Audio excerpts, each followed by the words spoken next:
What is going on, guys? Mr. Crazy 1870 with a full review of the iFrogz Boost. Now this is a amplifier and speaker set. Now I did have a chance to check this out at CES 2012. Now if you have not yet watched that video, I will have that link down below. Make sure you guys check that out. So here we have the actual packaging. Now inside the box you are greeted with the Boost itself. Now we also get a user's manual where it pretty much gives you a rundown on the Boost. So coming back to the main attraction of the show, here we have the Boost. Now it does come with this soft rubberized material. Here we have two speakers, one in the front and one on the back. On the side we have the power button. Now looking at the other side, we get a micro USB input, which is used to power on the device via a wall outlet.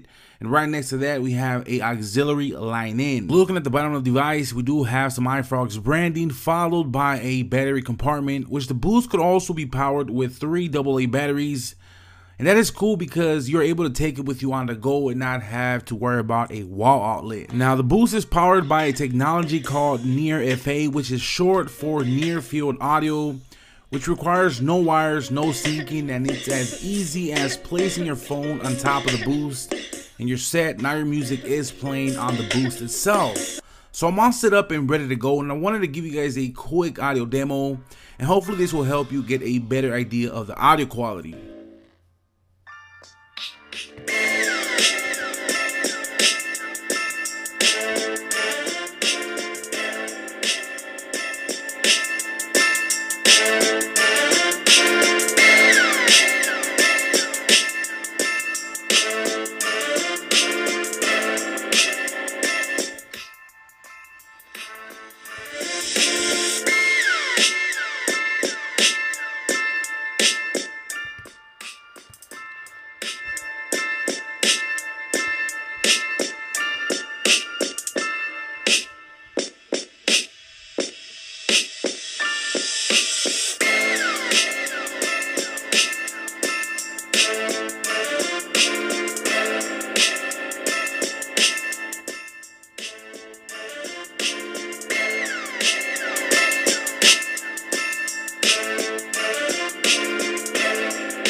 Now, as far as the sound quality goes, it's pretty decent for the price and the whole technology behind it. You really can't complain. And the Boost has 3 modes.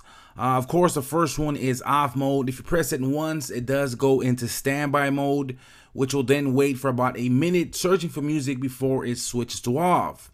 When you press it one more time, it does go into power on mode, which will wait for about 10 minutes searching for music, and then it will switch back to off. The Boost works with the iPhone and some Android devices. Now battery life was really good. It's gonna give you about 13 to 15 hours of battery powered playtime.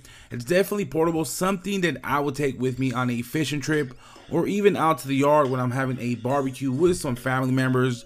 It's super easy to use with a decent sound. So that was my full review and thoughts of the Boost. Now this is available at Amazon.com for about 37 bucks. I will have that link down below.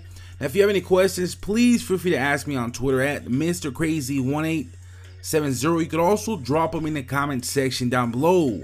Now don't forget to check out my 2 latest videos. Feel free to subscribe if you haven't already. And I will catch you guys on the next one. Late.